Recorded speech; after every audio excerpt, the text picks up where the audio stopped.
Oke. Assalamualaikum Bu Ade, apa kabar? Waalaikumsalam warahmatullahi wabarakatuh. Alhamdulillah baik Bu Maria. Makin fresh aja nih Bu Ade. Bagaimana Ya, sih cara menjaga stamina-nya agar tetap sehat? selalu senyum semangat dan bahagia. Masya Allah, luar biasa. Oh ya, ngomong-ngomong kemarin mau bicara apa sih? Sampai nelpon gitu. Ingin banget berbagi cerita-cerita apa sih yang mau dibagikan ke saya Bu Ade? Iya, benar kemarin pengen banget tuh. Akhir-akhir ini pengen cerita, mencari teman cerita. Pengen nyari seorang yang tepat nih gimana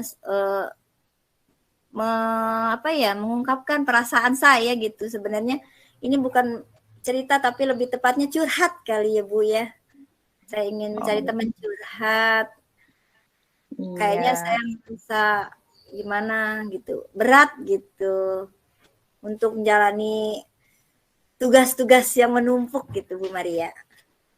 Oh, begitu. Iya, iya, iya. Lalu, apa rencana pertemuan kita kali ini, Bu Ade? Apa yang ingin kita bahas nih, gitu kan? Iya, saya sebenarnya di pertemuan kali ini pengen cerita sama Bu Maria. Saya ngerasa Mhm. mana ya, kewalahan gitu Bu, Oh, kewalahan, ya, ya. kesulitan dalam Heeh. bagi waktu saya, tugas saya yang tugas utama saya tuh kan memang sudah menjadi ibu rumah tangga, terus tugas utama Ya. menjadi guru juga, dan sekarang kan tambah lagi kita juga melaksanakan program-program dari guru penggerak yang memang harus kita kerjakan. Seperti itu, kayaknya saya merasa kesulitan untuk membagi waktunya. Oh, begitu. Iya, Bu Ade. Saya juga pasti merasakan apa yang Bu Ade rasakan, gitu kan? Karena kan kita sama-sama wanita ya. Di satu sisi kita sama-sama ngajar, kemudian di rumah juga kita punya tugas dan tanggung jawab tersendiri sebagai istri dan seorang ibu.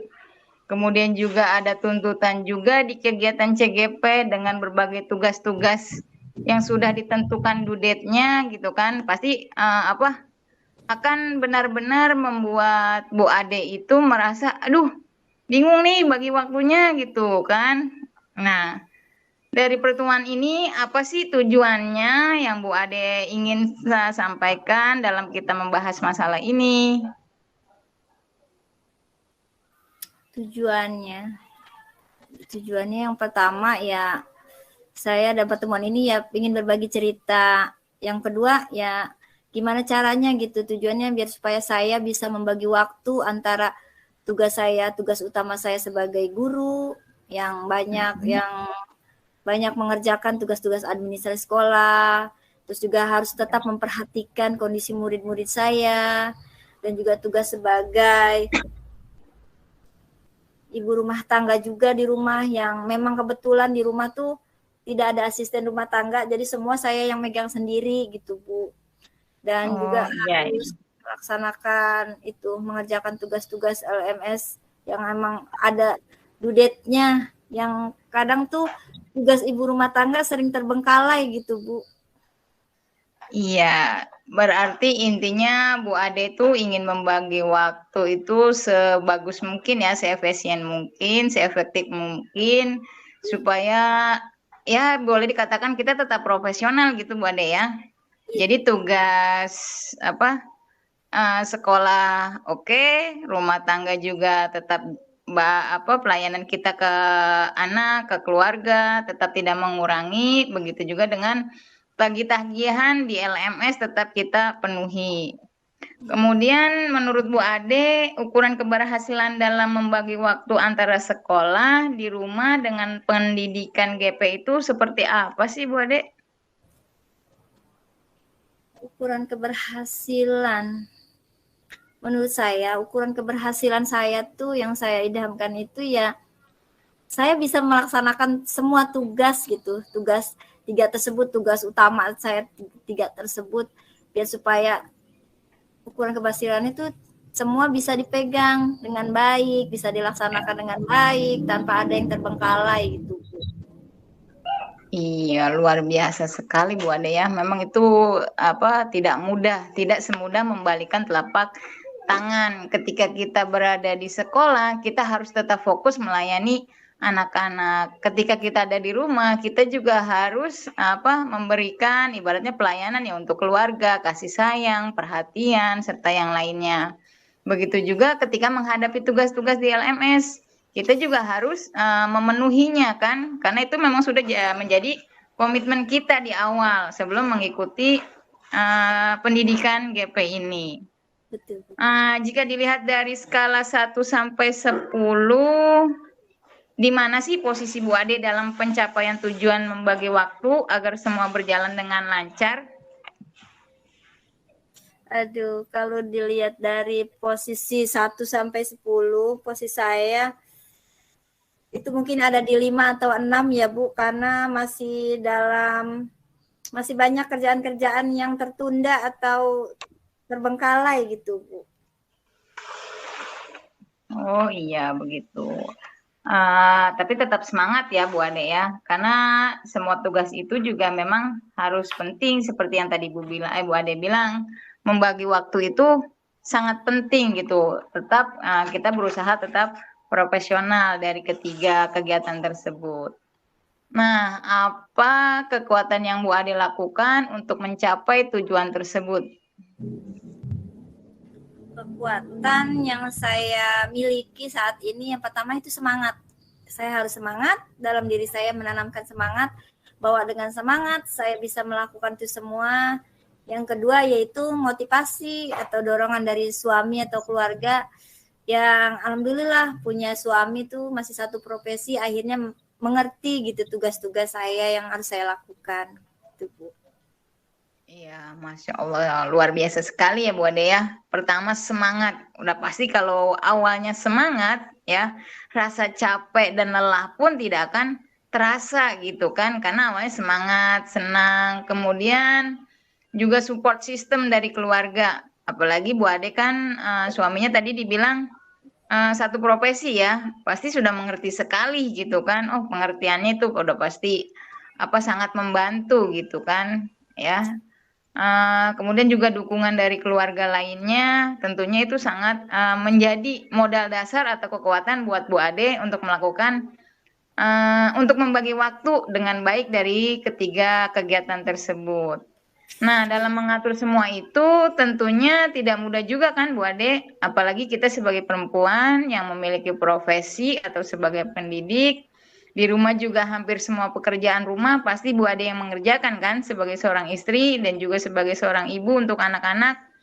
Pasti berbagai hambatan atau rintangan dialami oleh Bu Ade.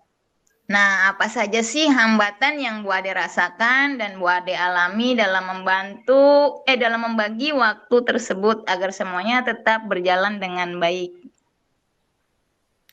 Hambatannya atau kesulitannya yaitu pertama memang manajemen waktu saya yang masih acak-acakan, yang benar-benar kayaknya nih waktunya kayaknya selalu bentrok dengan tugas yang satu karena memang masih acak-acakan. Kalau memang tadi dibilang skalanya berapa, itu skalanya 5 atau 6 karena tugas masih benar-benar banyak yang nggak kepegang gitu Bu. Ya, saya mengerti Bu Ade. Kemudian Bu Ade kan merasa manajemen waktunya itu masih acak-acakan, ya ibaratnya belum tahu nih mana sih yang harus didahulukan, mana yang harus dikedepankan terlebih dahulu, mana yang harus dikerjakan terlebih dahulu. Dari situasi tersebut yang Bu Ade bilang manajemen waktunya belum rapih, belum tersusun rapih, ibaratnya masih acak-acakan gitu kan. Apa sih rencana aksi dan tindakan yang akan Ibu Ade lakukan dalam mengatur waktu antara waktu di sekolah, di rumah, dan pendidikan GP? Iya. Apa ya Bu ya? Ya mungkin saya akan lebih manajemen waktu saya. Kalau memang tugas-tugas di sekolah saya kerjakan pada saat jam sekolah atau jam kerja, mengerjakan administrasi yang diperlukan sekolah, penilaian anak, dan tugas ibu rumah tangga, yaitu saya lakukan siang atau sore hari, dan malam harinya bisa saya kerjakan untuk LMS gitu, Bu. Iya, bagus sekali sudah manajemen waktu yang yang akan Bu Ade laksanakan. Jadi Bu Ade akan membagi waktu itu ketika di sekolah, ya fokus dengan sekolah kan gitu. Kemudian ketika sedang menjadi ibu dan istri di rumah, berarti kan di sore hari atau di pagi hari, itu juga tugasnya. Kemudian untuk kegiatan GP bisa Ibu kerjakan di malam harinya sebelum jam istirahat. Nah, itu kan pengaturan rencana aksi yang akan Ibu Ade laksanakan. Nah, dari rencana aksi tersebut, apa sih skala prioritas yang akan Ibu Ade susun dalam menghadapi berbagai tugas dan kegiatan-kegiatan tersebut? Maksudnya skalanya gitu loh, Bu. Apa yang akan Ibu Ade lakukan termulai supaya lebih tersusun lagi gitu. Mungkin ya saya akan memprioritaskan skala manajemen waktunya. Saya akan benar-benar lebih manfaatkan waktu-waktu senggang dan lebih memprioritaskan nih kerjaan sekolah, tidak usah dibawa ke rumah. Akhirnya nanti kalau dibawa ke rumah, pekerjaan rumah akan terbengkalai lagi. Jadi harus sesuai dengan itunya. Kalau memang kerjaan sekolah, ya saya memang harus mengerjakan sekolah, harus dirapikan terlebih dahulu, dan kalau LMS memang harus lebih malam waktunya, biar supaya. Iya, baik Bu Ade. Intinya Bu Ade melihat mana nih yang lebih dahulu dikerjakan atau lebih memposisikan diri ya. Intinya ya sikap profesional Bu Ade ya. Jadi ketika tugas sekolah ya dikerjakan di sekolah. Ketika kerjaan rumah ya kerjakan di rumah gitu kan. Nah, ketika pendidikan GP juga kita cari-cari waktu di sebelum waktu Bu Ade istirahat. Kemudian strategi dari aksi tersebut yang dapat Bu Ade lakukan apa sih Bu Ade?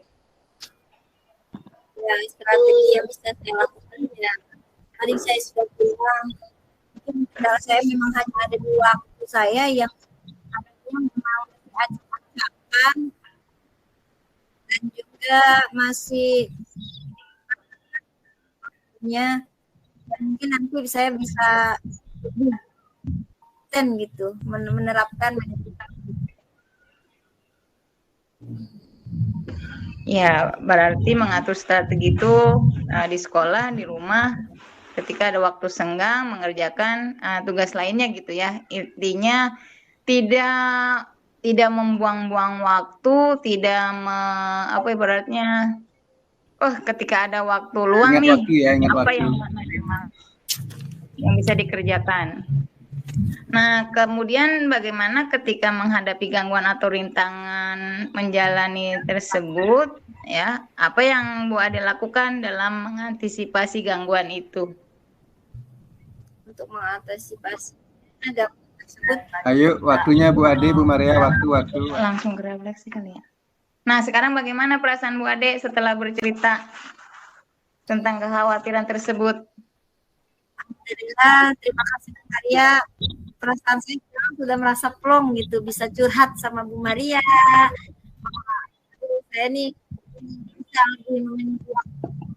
lebih menghadapi dan saya akan terapkan itu biar supaya tugas-tugas saya semua tidak mulai dan bisa saya terapkan dan bisa saya laksanakan semuanya.